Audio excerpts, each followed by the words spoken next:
Hi சொந்தங்களே, அனைவருக்கும் வணக்கம். இன்றைக்கி நம்ம சேனலில் பார்க்க போகிற வீடியோ சேமியா ரவா கஸ்டர்டு தான் பார்க்க போகிறோம். இது ஒரு டெசர்ட் ரெசிபி ஸ்வீட்ஸ்.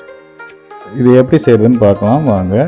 ஒரு கடாயில் கொஞ்சமாக நெய் சேர்த்துருக்குறோம்.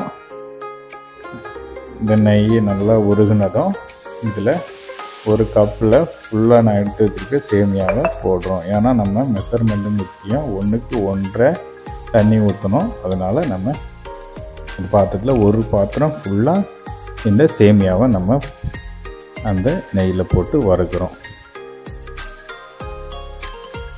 நல்லா வறுத்தாச்சு. இப்போ ஒரு கப்பில் ரவை சேர்க்குறோம். 3/4 கப்பு சேர்த்துருக்கணும். அப்படின்னா அந்த ஒரு கப்பு தண்ணி ஊற்றணும். 1க்கு 1.5 கணக்கு. இப்போ நம்ம சேர்த்துக்கிறதுக்கு 1க்கு 1.5 கணக்கு ஊற்றுற மாதிரி 2 பாத்திரத்தில் நம்ம சேமியா ரவை சேர்ப்போம். இப்போ இந்த ஹீட்லேயே இந்த ட்ரே ஃப்ரூட்ஸ் நட்ஸு நல்லா ஃப்ரை ஆகட்டும் அப்படின்ட்டு நான் இதோட சேர்த்து மிக்ஸ் பண்ணியிருக்கிறேன்.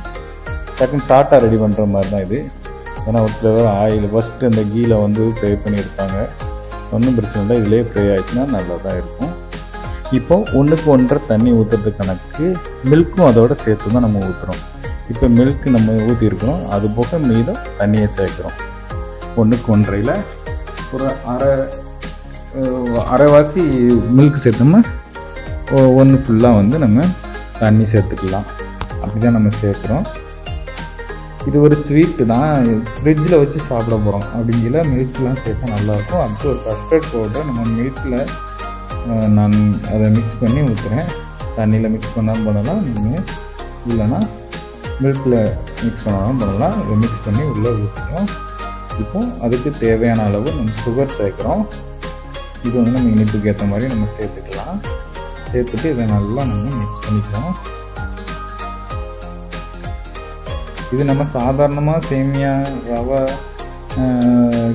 கேசரி ஸ்வீட்ஸ் அந்த மாதிரி செய்யும்போது வந்து குட்டி விடும். இந்த மாதிரி கஸ்டர்ட் பவுடர் மிக்ஸ் பண்ணி வச்சுன்னா எந்த இடத்துலையும் குட்டி விடாது, நல்லா மிக்ஸ் ஆகிடும். நம்ம ஃப்ரிட்ஜில் வச்சு சாப்பிட்னாலும் சாப்பிட்லாம், அப்படியே எடுத்து சாப்பிட்னாலும் ஹீட்டில் சாப்பிட்லாம், நல்லாயிருக்கும். ஃப்ரிட்ஜில் வச்சு சாப்பிட்றதுக்கு நம்ம ஃப்ரூட்ஸ் மிக்ஸ் பண்ணதுக்கப்புறம் ஃப்ரிட்ஜில் வச்சு சாப்பிட்டோம்னா அவ்வளோ டேஸ்ட்டாக இருக்கும். இப்போ அதுக்கு போடுறதுக்காக நான் கொஞ்சமாக கிரேப் எடுத்துருக்கிறேன். க்ரீன் கிரேப்ஸை நம்ம இதை கட் பண்ணி தான் நான் சேர்க்க போகிறேன். ஃபுல்லாகவே போடனாலும் போடலாம், கட் பண்ணி சேர்க்கணும்னாலும் சேர்க்கலாம், நம்ம விருப்பம் தான். இதை நான் கட் பண்ணி தான் சேர்த்துருக்குறேன். கட் பண்ணியாச்சு. இதை ஒரு பிளேட்டில் மாற்றிக்கலாம். அப்புறமா 2 பனானா நான் சேர்த்துருக்கேன். இருக்குது சின்ன பனானாவும் இருக்குன்னா 2 எடுத்து சேர்த்துக்கிறேன். இதை தோலை உரித்து இதையும் சின்னதாக கட் பண்ணிக்குவோம்.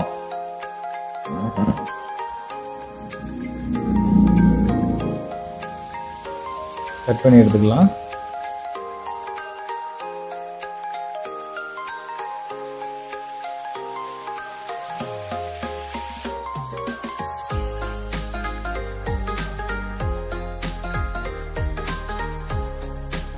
இதே பிளேட்டில் மாற்றிக்கலாம். அப்புறமா ஒரு மாதுளம்பழத்தை எடுத்து கட் பண்ணி நம்ம இது மிக்ஸ் பண்ணி எடுத்து வச்சுக்கலாம்.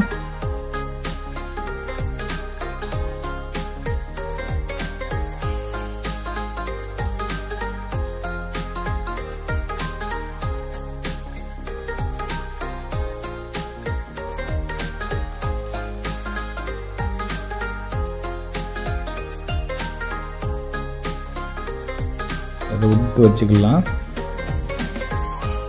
நல்லா உடுத்தாச்சு. அது இந்த பிளேட்டில் ஒருத்தில் வச்சாச்சு. அப்புறமா ஒரு ஆப்பிள் எடுத்துருக்கேன். நான் பாதி ஆப்பிள் தான் தேவைப்படுறதில்ல. இந்த ஆப்பிளையும் சின்ன சின்ன சைஸாக கட் பண்ணி எடுத்துக்கிடலாம்.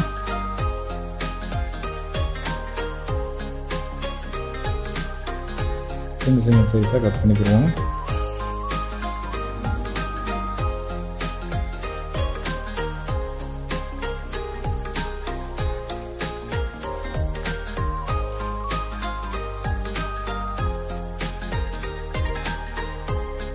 நம்ம ஹீட்லேயே இந்த ஃப்ரூட்ஸை மிக்ஸ் பண்ணக்கூடாது. நம்ம அப்போ செஞ்சு வச்சோம் பார்த்தீங்களா சரி, இந்த கஸ்டர்டெல்லாம் சேர்த்து அது நல்லா ஆறிடுச்சு. இப்போ நம்ம இந்த ஃப்ரூட்ஸ் எல்லாம் போட்டு மிக்ஸ் பண்ண போகிறோம். அது சூடாக இருக்கும்போது சேர்க்கக்கூடாது, நல்லா ஆறினப்போ சேர்த்தா நல்லாயிருக்கும். இல்லைன்னா பழங்கள் கொஞ்சம் புளிப்பு தன்மை வந்துடும் இந்த ஹீட்டில் இருக்கும்போது. அதனால் நம்ம வந்து நல்லா ஆற வச்சுட்டு தான் மிக்ஸ் பண்ண போகிறோம். இதை அப்படியே மிக்ஸ் பண்ணிவிட்டு ஃப்ரிட்ஜில் வச்சு எடுத்து சாப்பிட்லாம்.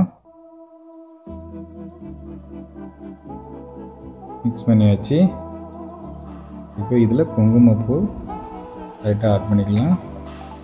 இதை ஃப்ரிட்ஜில் வச்சு எடுத்து சாப்பிடும்போது நல்ல அருமையாக இருக்கும். நீங்களும் ட்ரை பண்ணுங்கள். இவ்வளோ நேரம் என்னோடய வீடியோ வாட்ச் பண்ண எல்லோருக்கும் ரொம்ப ரொம்ப நன்றி. அடுத்த வீடியோவில் சந்திக்கும் வரை உங்களிடமிருந்து விடைபெறுவது சுரேஷ் கிச்சன். பாய்.